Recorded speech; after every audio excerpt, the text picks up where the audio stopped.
பெரியோர்களே, தாய்மார்களே, ஜோதிட அருளர்களே அனைவருக்கும் வணக்கம். உங்கள் முனைவர் TSR ராமகிருஷ்ணன் பேசுகின்றேன். பொதுவாக ஜோதிட சம்பந்தமான ஒரு பதிவு. கால சர்ப்பதோஷம்னு எல்லாரும் கேள்விப்பட்டிருவோம். அதாவது ராகு கேதுக்குள்ளே எல்லா பிளானட்டும் அடப்பட்டிருந்தாங்க அப்படின்னா கால சர்ப்பதோஷம்னு தெரியும். அதில் இந்த 1ஆம் பாவம், 2ஆம் பாவம், 12 பாவாதிபதிகள் இருக்காங்க இல்லையா? எந்த பாவாதிபதிகள் அந்த ராகு கேதுக்கு வெளியில் இருந்தால் பிடியிலேருந்து வெளியே வராங்க, இல்லை பிடியில் இருந்தாங்கன்னா என்ன பிரச்சனைங்கிறத இன்றைக்கி தெரிஞ்சுக்கலாம்.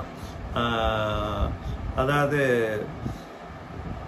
ராகு கேதுனுடைய பிடியிலேருந்து விலகி லக்னம் மட்டும் வெளியில் இருக்குது, பாக்கி பிளானட்டெல்லாம் வந்து ராகு கேதுக்குள்ளே இருக்குதுன்னா இந்த மாதிரி ஜாதகர்கள் சொந்த உழைப்பிலேயே முன்னுக்கு வருவார்கள். சரியான நேரத்தில் மற்றவர்களுடைய உதவி கிடைக்காமல் கஷ்டப்படுவார்கள். மாறுபட்ட கருத்துடன் இருப்பார்கள். சில சமயங்களில் குடும்ப உறுப்பினர்களால் சில அவமானங்களையும் சந்தித்திருப்பார்கள். சுயசார்பு அற்றவர்களாக இருக்க வேண்டும். லக்னாதிபதி மட்டும் விலகி நின்றால் அந்த கிரக காரகத்துவம் சம்பந்தமான விஷயங்களில் தன்னிறைவு அற்றவர்களாக இருப்பார்கள். இவங்கெல்லாம் வந்து ரெகுலராக மெடிடேஷன், யோகா போன்ற பணிகளை செய்து வந்தால் அந்த மன அமைதி கிடைக்கும், பாதிப்பு குறையும். 2வது பாவாதிபதி தான் தனபாவாதிபதினு சொல்லுவோம், குடும்பம் சொல்லுவோம். இவர் விலகி நின்னார்னா குடும்ப உறவுகளால் பண பிரச்சனைகள் ஏற்படும். அதே மாதிரி அடிக்கடி வேலை மாறிட்டே இருப்பாங்க. கொடுத்த வாக்கை காப்பாற்ற முடியாதவர்களாக இருப்பார்கள். இவர்களுக்கு யாரும் ஜாமீன் கொடுக்காம இருப்பது நல்லது. கண்ணில் சதை வளர்ந்து அறுவை சிகிச்சை வருவதற்கு சூழ்நிலை ஏற்படும். எந்தவித விஷயத்திலும் அதாவது மூக்கு நலச்சுட்டு பிரச்சனையை வளர்த்துக்க வேண்டாம். 3ஆம் பாவாதிபதி மட்டும் விலகி நின்னா 3ஆம் பாவம்னாலே இளைய சகோதரம். அந்த இளைய சகோதரர்களால் அதிக பிரச்சனை ஏற்படும். அவருக்காக கடன் பட வேண்டிய சூழல் ஏற்படலாம். வேலை விஷயமாக அடிக்கடி சின்ன பயணம் மேற்கொள்ள வேண்டிய சூழ்நிலை ஏற்படும். வதந்திகளால் அதிக பிரச்சனைக்கு ஆளாவார்கள். மற்றவர்களிடம் பேசும்போது சாதாரண பேச்சு கூட பெரிய பிரச்சனையாக மாறிடும். சமயத்தில் கூட இவர்கள் கூட வேலை செய்பவர்கள் கூட உதவி செய்யாமல் விலகிவிடுவார்கள். அப்படி இருந்தாலும் சில நேரத்தில் பிரச்சனை வராமல் பார்த்துக்கலாம். 4ஆம் பாவாதிபதி விலகினா இருதயம், சுவாச குளாறு சம்பந்தமான பிரச்சனைகள் ஏற்படும். வாய்ப்புண் அடிக்கடி வரலாம். சரியான சாப்பாடு, உறக்கம் இல்லாமல் 4ஆம் இடம் சுகஸ்தானம், சுகம் கெடுவதற்கு வாய்ப்பு ஏற்படும். அதே மாதிரி வாகன யோகமும் 4ஆம் பாவம். வண்டி வாகனங்களால் செலவுகள் அதிகமாக வரும். வீட்டில் மராமத்து செலவுக்காக அடிக்கடி கடன் படக்கூடிய வேலை ஏற்படும். தாய் வழி பூர்வீக சொத்துக்களில் வில்லங்கம் ஏற்பட இவரே காரணமாக இருப்பார்.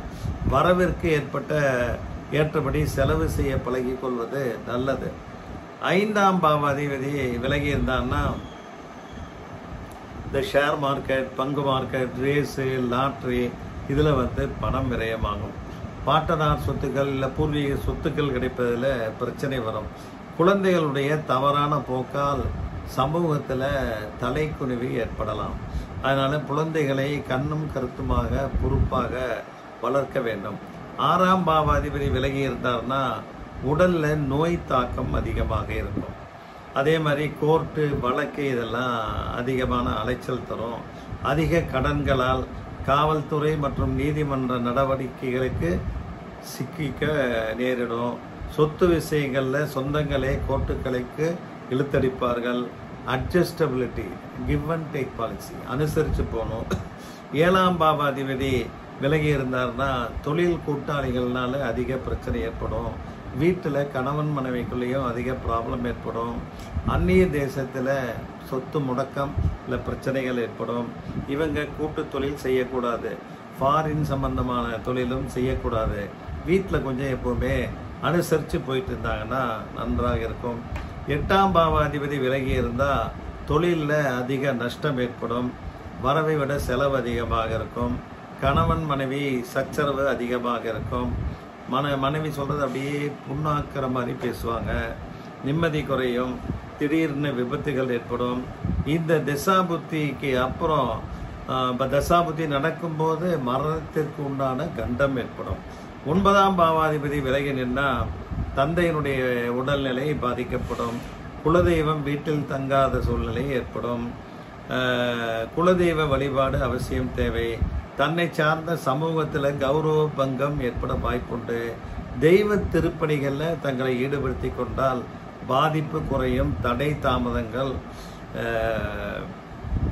ஏற்பட வாய்ப்புண்டு. 10ஆம் அதிபதி மட்டும் விலகினால் களத்திரத்தின் மாமியார் வகையில் மனக்கசப்பு மனக்கவலை ஏற்படும்.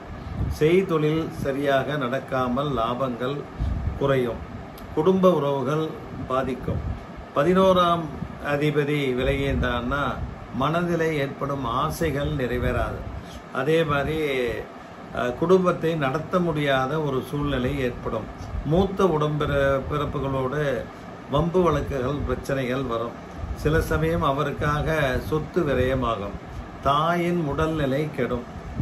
12ஆம் பாவாதிபதி விலகி இருந்தார்னா தூக்கம் கெடும். அயன சயனஸ்தானம். தம்பதியர் உறவு பாதிக்கும். எதிலுமே தடை தாமதங்கள் ஏற்படும். தேவையற்ற கெட்ட பழக்க வழக்கங்கள் கூடும். அதிக பெண் போகம் ஏற்படும். வீண் செலவுகளால் குடும்பத்திலே குழப்பம் ஏற்படும். குடும்பத்திலே பிரிய நேரிடும். நண்பர்கள் சேர்க்கையில கவனமாக இருந்தால் பாதிப்பு குறையும். பொதுவாக ராகு கேது அந்த சர்பதோஷத்தில் 12 பாவாதிபதிகள் இருக்கிறதுனால இந்த பலன்களை பற்றி கூறினேன். அதில் அந்த பாவாதிபதியை குரு பார்த்தால் உங்களுக்கு நன்மைகள் கிட்டும், கொஞ்சம் கெடுபலன்கள் குறையும். அதே போல அந்த பாவாதிபதி யோகாதிபதியாக இருந்தாலும் பிரச்சனைகள் குறையும். அவயோகியாக இருந்தால் பிரச்சனைகள் கூடுதலாக இருக்கும் அப்படிங்கிறத சொல்லி அதற்கேற்ப ராகு கேதுகளுக்கு அதிபதியான ராகுன்னா துர்கை, கேதுன்னா விநாயகர். இந்த வழிபாடு ரெகுலராக பண்ணிட்டு இருந்தோம் அப்படின்னா இந்த கால சர்ப தோஷம்னால வரக்கூடிய பிரச்சனைகளிலிருந்து நம்ம உபாதைகளை குறைத்து நல்ல மகிழ்ச்சிகரமாக வாழ்க்கைக்கு வித்திட அனைவரும் ராகு கேது பரிகார ஸ்தலங்களை வணங்குதல், அந்த விநாயகர் துர்கை வழிபாடு ரெகுலராக செஞ்சுட்டு இருக்கணும்னு கேட்டுக்கிட்டு நிறைவு செய்கின்றேன். நன்றி, வணக்கம்.